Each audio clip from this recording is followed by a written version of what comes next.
Stage is yours. Wow, hello everyone. Hi, it's so good to be here. I'm so excited to be back on the stage. Thank you, Daniel, for the re-invitation. Well, can I have a show of hands? How many of us in this room go to the gym? Oh, wow, that's a lot of you. We can't be friends.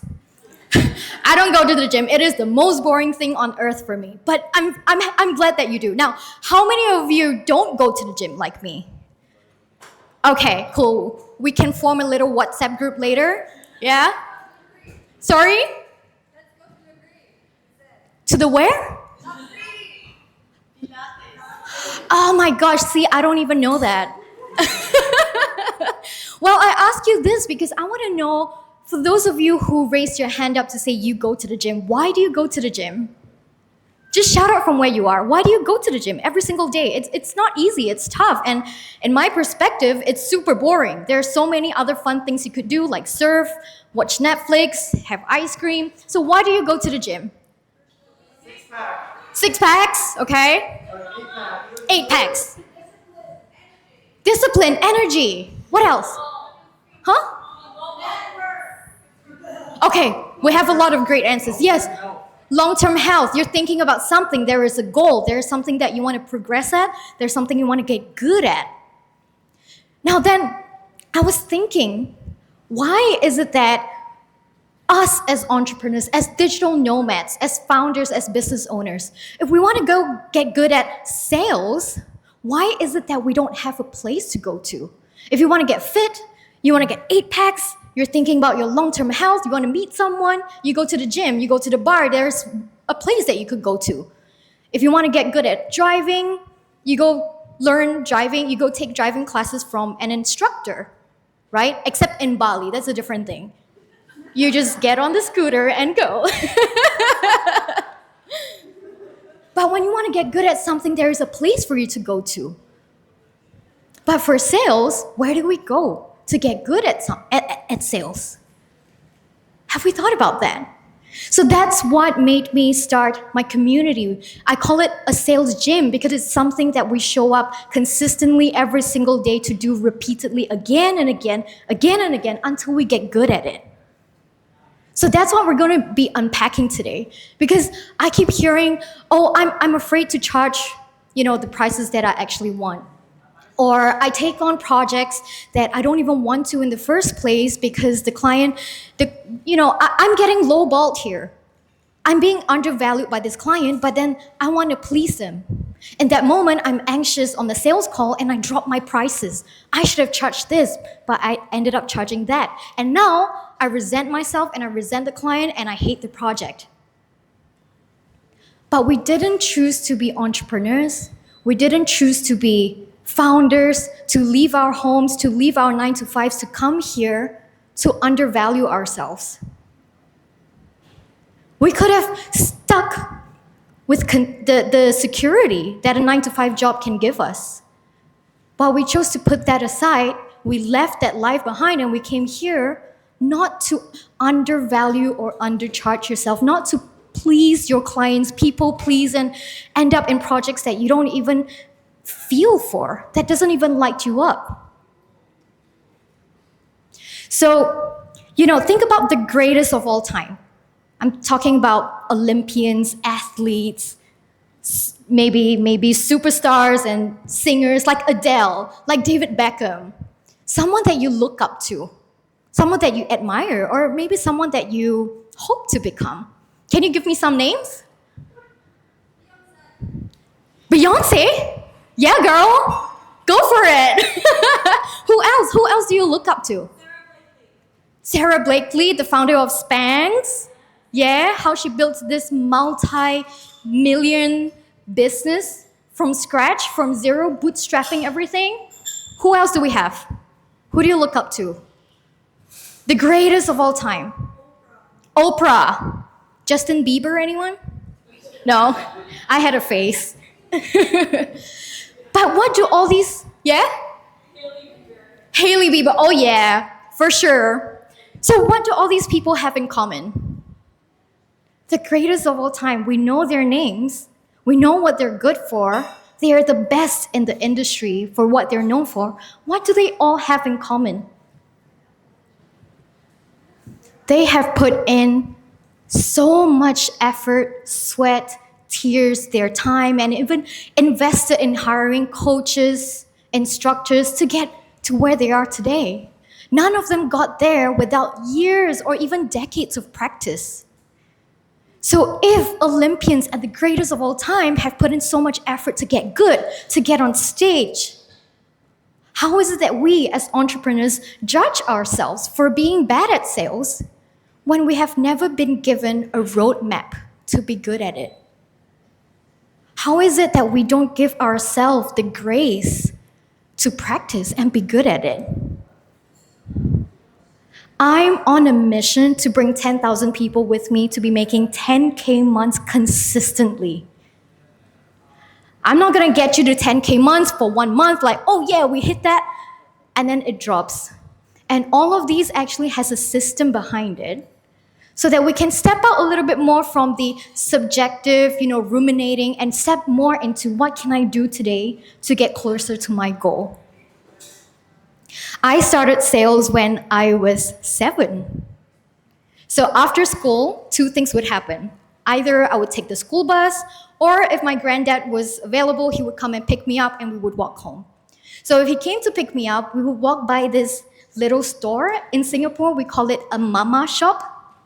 And right outside the mama shop, there's like a little gacha machine. You know, the ones where you put in $1.50, you twist the knob, and then a toy comes out? Yeah? So I would always go for the Pokemon cards. So I collected all of them, and then in my backpack, in the front compartment, I would keep all that as my stash.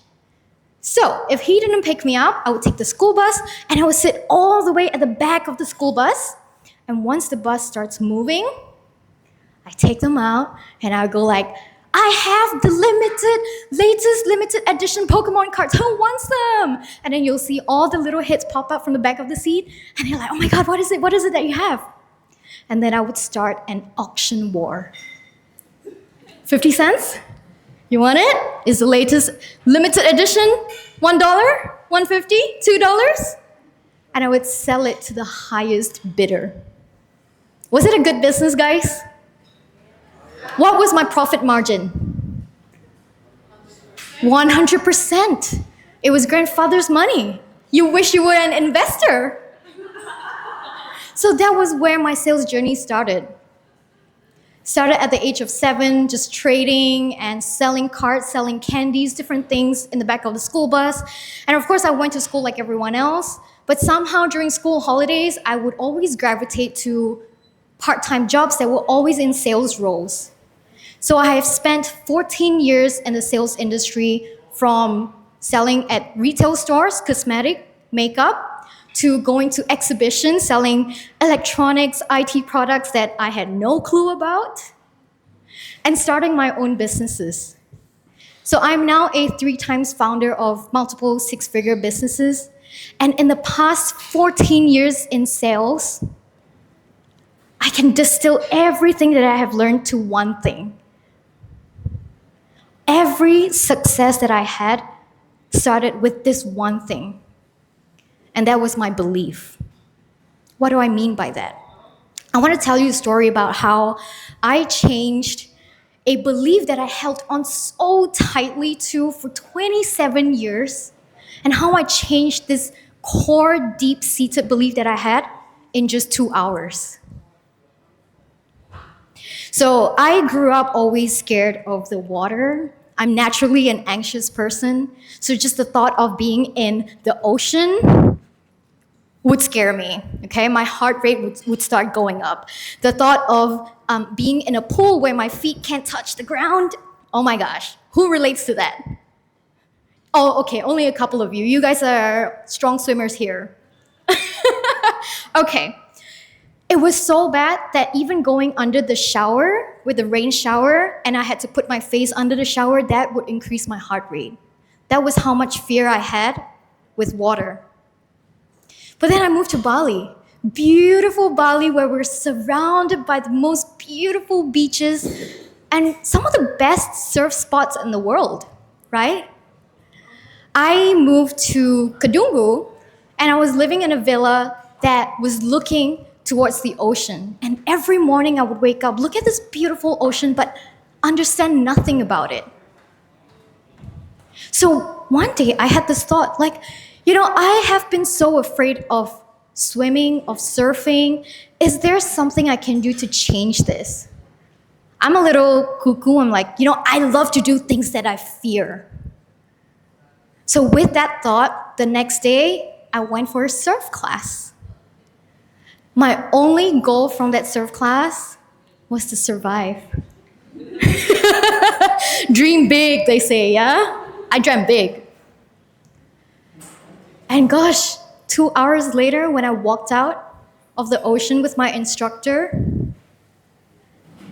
I couldn't stop thinking about surfing for 3 days straight. I couldn't work because I had fallen so much in love with the sport that now it has become my new identity. But the most important thing was I changed my relationship with the water. I changed this fear into deep love. And I went surfing nonstop. So now looking back and connecting the dots, this was what happened. Me being on land, that is my safe zone. The water, or even swimming pools where I can't touch the ground, that is my danger zone. What happened was that I created a bridge for myself to step out of my safe zone. And that bridge is so important. That bridge consisted of two things. One was my survival kit. That was my surfboard. If I couldn't swim, I had my board with me. It's gonna float no matter what. Two, I had an instructor to guide me, to calm me down, to be there when I needed him, to push me into the water, into the waves. So I had these two things to guide me through the process, and that was my bridge. And what I learned afterwards, after some research, was that we needed to create positive evidence for ourselves that we can step out from land to the water. Because without positive evidence, we're only going to keep telling ourselves like, oh, I am not good at sales. I am not one of those loud sales bros. I'm not one of those people who I don't know, they always look like they go to the gym a lot for some reason. And they're kind of aggressive, they're loud, they're bold, they dress a certain way, they speak a certain way, they're extroverted. And we keep seeing this being shown to us again and again. And just because we don't resonate with this conventional or traditional way of doing sales, we think that we're not good at sales. But my belief is that every single one of you here, you are a natural born salesperson. And I really, really mean this. Think about a time when you were much younger. Say you were 5, 6, 7, and you had to convince a friend to play your game. Or you had to go home and tell your mom that you wanted to go for a sleepover. Sure, you weren't getting cash, but what you were doing was using your perspective to influence someone on your idea. And that in itself is the essence of a sales transaction. So because we keep seeing the media show us that, oh, this is the kind of person you have to be in order to be good at sales, we start to write our own story and say that, oh, because I'm introverted, because I'm a woman, because I'm soft, because I'm empathetic, because I feel so deeply, I'm not a salesperson. And I don't want to be seen as pushy, I don't want to be seen as manipulative, or someone who uses sleazy tactics. Well, the good news for all of us here is that those old school tactics, they seriously do not work anymore. And we are here to write the new rules together. How can we treat the person in front of us with the same amount of respect and love that we would use on anyone else, not just because they're going to pay us money? How can we use empathy, connection, storytelling, and vulnerability to make more money? Wouldn't that be great? So If there is a roadmap to getting good at sales, to mastering this, then what does the roadmap look like? The first thing to understand is there are two categories of sales. Okay, to get really good at sales, in order to master it, there are two categories. First, the art of sales, and then secondly, the science of sales.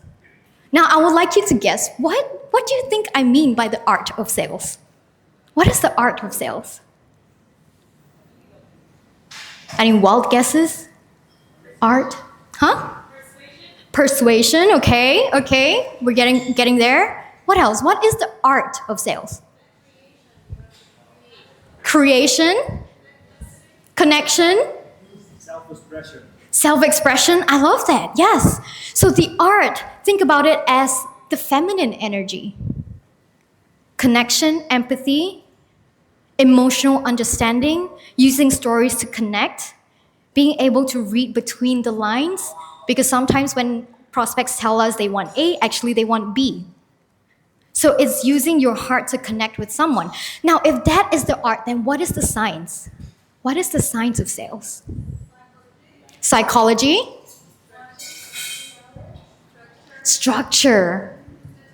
Statistics. Action. Strategy. What is that?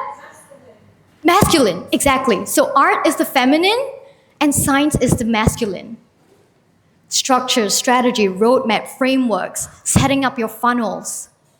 We need both things to support each other to have a business that really blooms. Because the masculine part of your business, it creates the structure, it's like the foundation. And then the art of sales is like the feminine part of it, like the flowers that bloom on top of the foundation of the soil. So we need these two things to come hand in hand together in order for the whole thing to work. If we are too much on the art of sales, it usually ends up in overbuilding rapport, people pleasing, telling too many stories. If we're too much in the masculine, the science of sales, then we're not selling using connection, not using empathy. We're just looking at clients as if they are numbers, statistics, ATM machines. So when these two things come hand in hand together, when you have high art, where you are so good at building rapport but not overdoing it, and you have all the structures and framework and methodology to back you up, that's when you become the go-to in your industry. So right now, in front of you, there is a red card on all your tables.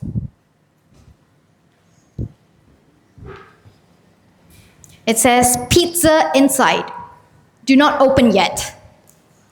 Okay, so let's open it up and we're going to be building our sales pizza together. What is a sales pizza? Now, I call it my booked and beyond engine. In this pizza, there are 6 slices, 6 components that you need in order for your engine to be running and humming even when you're sleeping. So at the very top, the first letter you see there is P. P stands for positioning. How is your business, how is your personal brand currently positioned? Do you have testimonials? What kind of message are you bringing to the industry? Who are your soulmate clients? All these things help you to position yourself in the market against other competitors, other options. The next one, we're going down clockwise. The one that starts with I, that is intellectual property. Do you have a unique framework? Maybe it comes in phases, maybe roadmaps, maybe different layers. How do you work with your clients? Do you have a signature model of visuals? Or do you trademark some of your methodology? All these things comes into your intellectual property. What do you own? What is your method, your framework that is uniquely yours, that you created because you have done it for yourself and you have done it for other people? Because of your lived experiences, because you have used the very same framework to create results for other clients. And this piece is so important because when clients invest in you, what they're investing in is certainty. No one gives us money to do guesswork. So when we have a framework to ground the phases, the way that we work together, it gives them a much clearer idea. This is what I can expect. So that's your intellectual property. Next, the one that starts with L, love. I wish it was love. This is not my favorite one. It's lead generation. How do you generate leads? How many ways are there to generate leads? In my community, yeah, Gary, you remember. In my community, I teach 5 ways to generate leads, and I'm going to share them with you today. The first one that we all know already, content. That's available to anyone and everyone these days, right? The next one, Gary's favorite, outreach. Who loves doing outreach? Only Gary and one more guy in the back. Okay, webinars and workshops. Webinars and workshops are such a great way for you to position yourself very quickly as an expert and get you to speak one-to-many rather than one-to-one. So I love it because it compresses time and it funnels through the right fit clients. Next one is strategic collaborations. Is there someone that you already know in your community who has the same target audience as you, but they are not your direct competitors? So one example I can give you is my friend Ray in Singapore. She is a kick-ass speaking coach, and she even emceed for the one of the UNESCO events. Now, she coaches founders and C-suite level executives on speaking, owning your voice, on speaking your truth, sharing your stories. But the next step they wanted after owning their voice is, how do I use my voice to make me some money? So because she didn't teach that, we collaborated. And in our first collaboration, both of us hit 5 figures in sales, just from one collaboration.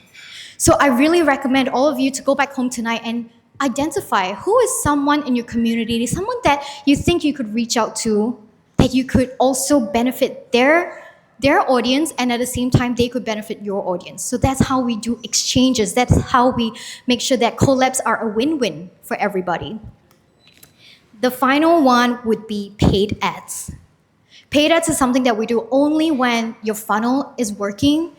You've gotten sales already, and we only use money at this point to double down whatever is working. So I wouldn't recommend paid ads if it's not yet working organically. That is something that we do to get you beyond once you're getting booked.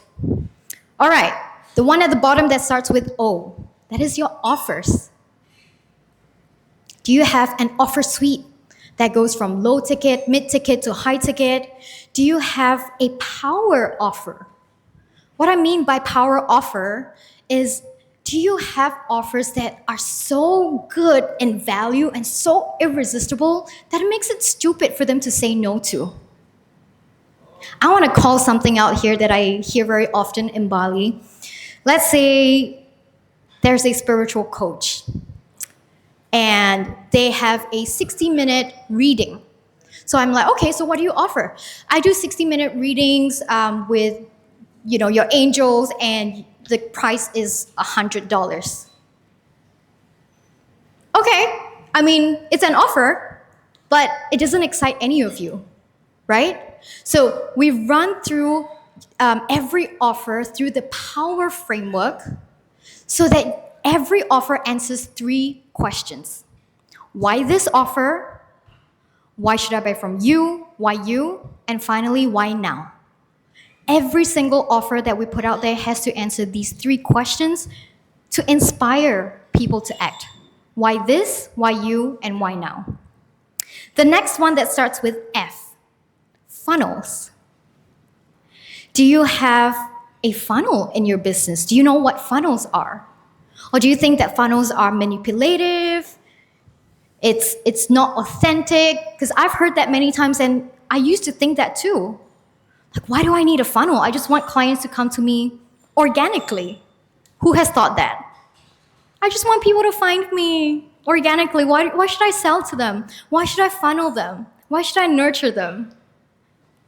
Well, every business already has a funnel, whether you realize it or not. The only difference between the ones who succeed and the ones who don't is that the ones who succeed, they have designed their funnels intentionally. Next, S is for sales calls. My favorite. How do you run a sales call from A to Z and lead your client with competence, with the science of sales, with structure, and also with art? Understanding rapport, storytelling, connection. How do you marry these two things together so they feel like, oh my gosh, I really like you, and I also believe you that you are able to get me from point A to point B. So how do you run a sales call? I know many of us here, we are coaches, and you sell high-ticketed items. The thing with AI now is that everyone is trying to automate their sales funnels and not jump on sales calls. But the truth is, if you are a coach, or if you are a service provider, or if you work with people one-on-one, this is something that we cannot run away from. And my wish for everyone is to be able to master sales calls, that you can have a sales call at any time of the day and anywhere with a simple structure. I don't teach scripts because I think that scripts take away so much of the authenticity and presence in that moment, but I give my community structure. So how can you create structure in your sales call that is going to get your prospects to make a decision, rather than them saying, okay, I'll think about it. Okay, let me speak to my partner. Okay, I think it's too expensive. I'm not sure this is for me. What do we do then? So all these things can be actually embedded into your sales call. You can pre-handle objections in your sales calls before objections even rise. So I think that is all 6 slices of our pizza. And at the bottom, I have a prompt for you to think about when you get home. Firstly, what does being fully booked in your business means? Does it mean having 10K a month consistently? Does it mean having 3 clients every single month? Does it mean selling 100 of your products? Firstly, define what that means, and then go through again the sales pizza and identify which parts you need to start implementing month by month. And then the next question, what does going beyond mean for you? What does beyond mean? We get you fully booked. Your calendar is booked, you're at your 10K months. What does going beyond mean? For some of us, it may be to scale to seven figures. That's the journey I'm on. For some of us, it may mean, I don't want to be working 40, 50, 60 hours a week. I want to be working 20 hours a week. Sure, let's do it. So then what kind of systems do we need to have in place in order for that to happen? So that is what I have for you today. And before we go for our party, I want to leave you with this last thing. I mentioned at the start that we became entrepreneurs not to undercharge, not to undervalue ourselves, not to people please our clients and get resentful. We did it, we chose this path because we wanted to go big. Big in your way, right? Big can mean different things for different people. But the biggest risk that we can take as entrepreneurs is not taking a risk. So, tonight, will you take one step forward to start creating positive evidence for yourself that you are a kick-ass salesperson? Thank you.